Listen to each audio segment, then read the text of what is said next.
So I'm in Holyrood just a day after Nicola Sturgeon's new memoir, Frankly, hit the shelves across Waterstones and other bookshops across Scotland. It was due out on Thursday, but it's come out early. So here's some bombshell revelations from that book. We'll start off with what was widely reported at the weekend after extracts were published in the Times, that she considers her own sexuality not binary. This comes after years of rumours about potential affairs. One in particular high-profile rumour that she addresses directly in the book was with the French ambassador, and questions inevitably are going to continue around that. The second bombshell revelation in this book talked about her miscarriage. Now, her miscarriage has been widely talked about. She spoke about it several years ago for the first time, but in the book she tells how she believed her miscarriage was punishment, almost punishment, for the fact that she was a bit conflicted about whether or not she wanted the baby.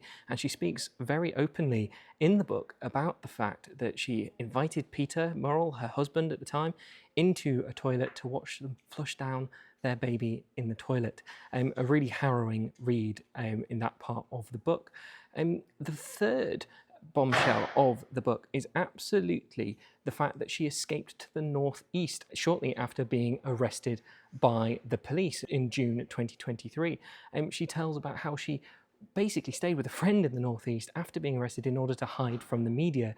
She describes the day that she was taken in by police as the worst day in her life, and the waiting for a result from the Crown Office and the police as a form of mental torture.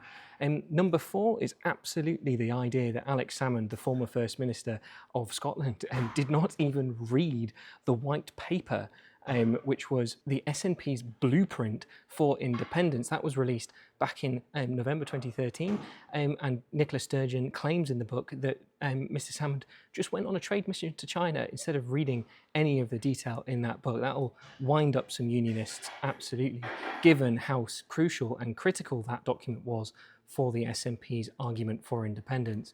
And last but not least is number five.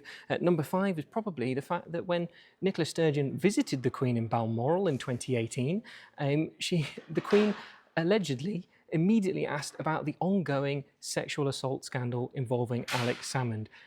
Nicola Sturgeon claims that the Queen loved a bit of gossip and that she wanted to know exactly what was going on within the SNP and the Scottish Government at the time. She goes on to say that she was incredibly impressed by the Queen, that she valued speaking to her on a regular basis, but that she found the idea of kneeling and kissing the Queen's hand when she was brought into the Privy Council strange, and that she remains a die-hard Republican.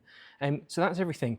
Definitely worth visiting our website online and picking up the paper to see what else Nicola Sturgeon has had to say in her book.